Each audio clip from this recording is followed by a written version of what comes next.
प्राणी बनाई छे। जो आ मैं वेस्ट पुठ्ठामांथी बनाई छे, बराबर। हवे आपणे मूळाक्षर ओळखीशुं। जो आ छे वांदराभाई, तेनुं बनाव्युं छे व।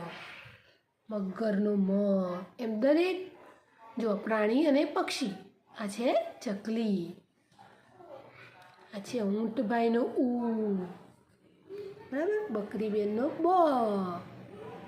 जो अहींया छे घ। हरणनो ह। ससलानो स।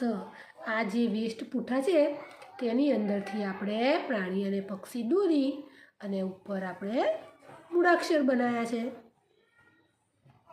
ધોરણ 1 વાળાએ વિડીયો 2 વાર જોવાનો અને પછી પુનરાવર્તન કરવાનું અને મૂળાક્ષરને ઓળખવાના।